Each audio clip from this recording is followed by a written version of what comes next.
మొదటి యోహాను పత్రిక 3వ అధ్యాయము 1వ వచనం. మనము దేవుని పిల్లలమని పిలువబడినట్లు తండ్రి మనకెట్టి ప్రేమను అనుగ్రహించును చూడుడి, మనము దేవుని పిల్లలమే.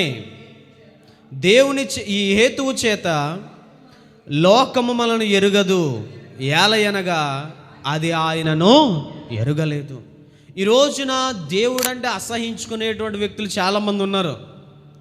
పొరపాటున యేసుక్రీస్తు అనే మాట ఎక్కడైనా శబ్దం ద్వారా కానీ ఎక్కడైనా సరే వాళ్ళకి ఏమంటారు ఒక మాట సువార్త ద్వారా కానీ సువార్త దండాలు చేస్తున్నప్పుడు కానీ వాళ్ళకి వచ్చేటువంటి ఆలోచన ఏంటనంటే యేసు ప్రభు అనే మాట వస్తే కనుక వెంటనే ఆపేయండి అంటారు. వాళ్ళు వెంటనే ఆపేయండి అంటారు. ఎందుకు తెలుసా?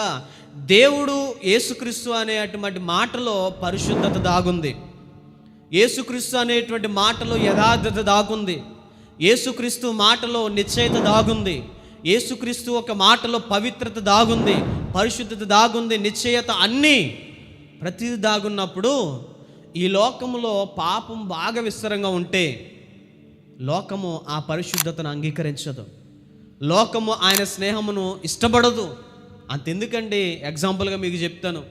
ఈ రోజున ఒక వ్యక్తి బైబిల్ పట్టుకొని రోడ్డు మీద నడుచుకుంటూ వెళ్తే నలుగురు తాగుబోతులు కానీ నలుగురు వ్యక్తులు కానీ ఎవరైనా చూస్తే ఒకటే మాట అంటారు. ఏంటో తెలుసా? అరే ఆడు పరిశుద్ధుడురా, ఆడు దేవుడు బిడ్డ, వాడు దేవుని బిడ్డ. వాళ్ళకి తెలుసు పరిశుద్ధత అంటే ఏంటో. కానీ లోకము వారిని ఏం చేస్తుంది తెలుసా? వాళ్ళతో స్నేహం చేస్తున్నప్పుడు ఆ స్నేహము వాళ్ళని ఇంకా లాక్కుంటుంది, కానీ పరిశుద్ధత వాళ్ళ దగ్గరికి వాళ్ళు రానివ్వరు. అంటే ఆ వెలుగు వాళ్ళ మీద పడడానికి వాళ్ళు ఏమాత్రం కూడా ఇష్టపడరు.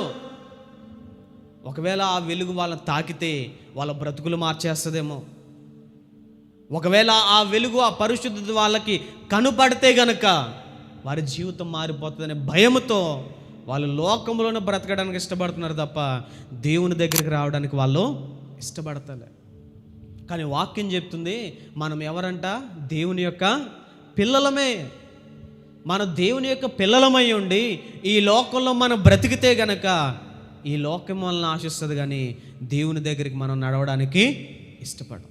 రేపు దేవుని సంగమా, దేవుని దగ్గర రావడానికి వాళ్ళు ఎందుకు సంకోచిస్తున్నారు చెప్పనా?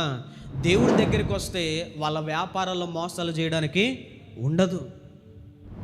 దేవుని దగ్గరికి వస్తే ఒకళ్ళ వ్యభిచారం చేయడం అనేటువంటిది ఉండదు. దేవుడి దగ్గరికి వస్తే దొంగతనాలు మానేయాలి. దేవుడి దగ్గరికి వస్తే అన్యాయం మాట్లాడకూడదు. దేవుని దగ్గరికి వస్తే పవిత్రతను మాత్రం పాటించాలి.